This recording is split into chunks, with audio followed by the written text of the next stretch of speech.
وقت ہوا جاتا ہے علم اور عالم کا، جس میں علماء اکرام ہماری رہنمائی فرماتے ہیں۔ جی ہمارے ساتھ جو یہاں پر موجود ہیں ماشاءاللہ سے علامہ صادق نقشبندی، السلام علیکم، کیسے ہیں آپ؟ ٹھیک ٹھاک ہیں؟ الحمدللہ، اللہ کا فضل، آپ سب کو بہت مبارک ہو، آپ کو بھی جو بہت کہ الحمدللہ اللہ تعالیٰ نے آج کے دن ہمیں فتح مکہ عطا فرمائی۔ فتح مبین، ہاں فتح مبین، فتح مبین پہ آج ہم بات کریں گے، مسلمانوں کی شاندار مارکۃ العرب فتح، اور اس فتح میں وہ کچھ تاریخ رقم کی اس فتح نے کہ رہتی دنیا تک مورخ یہ لکھنے پہ مجبور ہوگا کہ مسلمان جب اپنے آقا، اپنے سردار، اپنے قائد کی جب رہنمائی میں جب چل رہے ہوتے ہیں تو وہ ایسی تاریخ رقم کرتے ہیں کہ عام معافی کا اعلان کر دیتے ہیں، کسی ظلم و ستم کا بدلہ نہیں لیا جاتا، کوئی انتقام نہیں لیا جاتا۔ تو آج فتح مکہ پہ تھوڑی سی گفتگو۔ جی بالکل۔ دیکھیں پہلی بات یہاں پر میرے ذہن میں اچانک آپ کی اس بات کہنے پر مجھے ایک بات یاد آئی، وہ بات بھی بڑی کام کی ہے۔ حدیث شریف میں آتا ہے کہ حرم شریف، مکہ شریف کے حرم شریف میں کوئی ایک نماز پڑھے تو اللہ تعالیٰ اس کو 1,00,000 نماز کا ثواب عطا فرماتا ہے۔ سبحان اللہ۔ اب ہم لوگ قرآن اور حدیث کو پڑھتے ہیں مگر اس پر غور نہیں کرتے۔ اگر خالی اس حدیث شریف پر غور کریں تو اس حوالے سے زندگی بھر کی نمازیں ایک طرف ہے اور حرم شریف کی نماز ایک طرف۔ کیسے کہ دن میں 5 نمازیں، تو مہینے 10 دن میں 50 نمازیں، 20 دن میں جو ہے 100 نمازیں، اور 30 دن میں 150 نمازیں۔ تو ایک مہینے میں جب 150 نمازیں تو 10 مہینے میں ہو گئے آپ کی 1500 نمازیں، اور ایک سال میں ہو گئی 1800 نمازیں، 10 سال میں ہو گئی 18,000 نمازیں، 20 سال میں ہو گئی 36,000 نمازیں، تو 30 سال کے اندر ہو گئی 56,000 نمازیں، 36 اور 54,000 نمازیں، اور 40 سال میں ہو گئی 72,000 نمازیں، 50 سال میں آپ کی نمازیں ہو گئی 90,000 نمازیں، پھر اس کے بعد اگر مزید آپ نے 5 سال پڑھے تو 55 سال میں ہو گئی 1,00,000 نمازیں۔ انسان بالغ ہوتا ہے 10 سال 12 سال کی عمر میں بالغ ہوتا ہے، اور حضور نے فرمایا اعمار امتی 60 الی 70 واقلهم من يجوز ذلك، میری امت کی عمریں 60 سے 70 سال ہے، بہت کم ہوں گے جو اس سے زیادہ ہیں۔ تو اب بالغ ہونے کے بعد عمر تقریباً یہی ملتی ہے 50 سال 52 سال 55 سال، یہ تو پتہ کیا چلا کہ حرم میں ایک نماز پڑھ لو زندگی بھر کی نماز کے برابر اللہ ثواب دے گا۔ تو کتنی بڑی برکتیں ہیں۔ اب اس کا مطلب نہیں ہے کہ زندگی بھر پڑھو نہیں، وہاں جا کر پڑھو نہیں، وہاں پر زندگی بھر پڑھتے رہو، مگر درجے کو بڑھانے کے لیے آپ وہاں جاتے رہو اور وہاں بھی پڑھتے رہو۔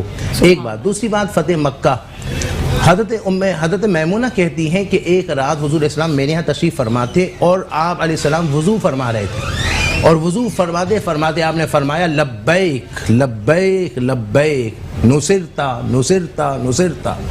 حضرت میمونہ کہتی ہے میں حالت تعجب میں کہ کون ہے جس کو آپ کہہ رہے میں حاضر ہوں میں حاضر ہوں میں حاضر ہوں، تیری مدد کی گئی، تیری بنی بکر شامل تھے اور جس میں قریش شامل تھا، اور قریش کی سازش تھی، بنی بکر خاندانی دشمنی تھی، خاندانی دشمنی تھی، بنی بکر کی سازش تھی، اور انہوں نے جب بنو خزاعہ جو حضور سے جن کا معاہدہ حلیف قبیلہ تھا، اور جو حلیف تھا جس میں حضور سے معاہدہ تھا بنو خزاعہ کا، اور ان پر حملہ کیا تو وہاں سے حضور کو پکارا، تو کہا جب پکارا تو میں نے یہاں سے کہا تمہاری مدد کی جائے گی، مدد کی جائے گی، میں حاضر ہوں۔ تو پتہ کیا چلا کہ دور مصطفیٰ میں بھی کوئی حالت تکلیف میں مصیبت میں حضور کو پکارتا تھا تو حضور سنا کرتے تھے، جبھی تو کہا۔ اور پھر حضرت عائشہ کہتی ہیں 3 دن گزرنے کے بعد پھر یہ پیغام ملا کہ ان پر ایسا حملہ ہوا ہے، اور یہ یہاں پر تو حضور فرماتے انی ارا ما لا ترون واسمع ما لا تسمعون، جو میں دیکھتا ہوں وہ تم نہیں دیکھتے، جو میں سنتا ہوں وہ تم نہیں سنتے۔ حضور کی سماعت کا یہ عالم ہے۔ اب یہاں پر چونکہ معاہدہ ہوا تھا، بنی بکر جو ہے بنی کنانہ یہ قریش کے ساتھ شامل تھی، اور بنی خزاعہ جو ہے ان کے ساتھ شامل تھی۔ اب بنی بکر والے نے قریشوں نے کہا کہ بھئی بنو خزاعہ پر حملہ کرو۔ اب یہ تھا کہ حملہ کریں، ہاں رات کو پھر وہ کیا گیا، اور ایسے موقع پر وہ حرم پہنچ گئے، حرم میں بھی ان کو قتل کیا گیا اور بہت وہ کیا گیا۔ تو اب حضور نے کہا انہوں نے ہمارے ساتھ معاہدہ کیا، اب ان کو سزا دی جائے گی، اور سزا دینے کے لیے سب سے پہلے آپ نے جذباتی طور پر فیصلہ نہیں کیا، بلکہ آپ نے پیغام دیا کہ یا تو ان کا دیت دو، یا تو دیت دے دو، اور اس کے ساتھ ساتھ یہ ہے کہ یا تو یہ ہے کہ تم یہ ہے کہ یا تو ہمارا جو صلح حدیبیہ کا معاہدہ وہ توڑ دو، اور اس طرح آپ نے کہا۔ تو انہوں نے کہا ہم دیت دیں گے تو سارا کچھ ختم ہو جائے گا۔ آج ہمارے معاشرے میں سزائیں نہیں ہیں، جبھی تو یہ جرم بڑھ رہے ہیں۔ بالکل قرآن نے کہا کہ چور کا ہاتھ کاٹ دو، پہلی دفعہ چوری کرے تو سیدھا ہاتھ کاٹو، دوسری دفعہ چوری کرے تو الٹا پاؤں کاٹو، پھر چوری کرے تو الٹا ہاتھ کاٹو، پھر چوری کرے تو سیدھا پاؤں کاٹو، پھر چوری کرے 5ویں مرتبہ قتل کر دو۔ ہمارے قانون نہیں ہے۔ ہمارے یہاں قتل اگر کوئی کسی کو قتل کر دے تو یا اس کے بدلے میں قصاص ہے, اگر قصاص نہیں تو دیت ہے, اور دیت کے اندر 100 اونٹ دیت ہے. ہمارے معاشرے میں یہ نہیں ہے. اب ایسی موقع پر انہوں نے کہا نہیں ہم حدیبیہ کا معاہدہ توڑتے ہیں.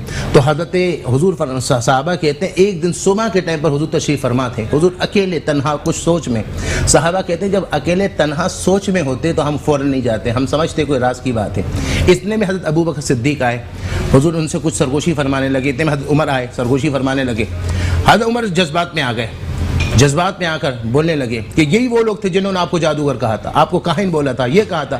صحابہ کرام بھی آنے لگ گئے, رسول اللہ خیر تو ہے.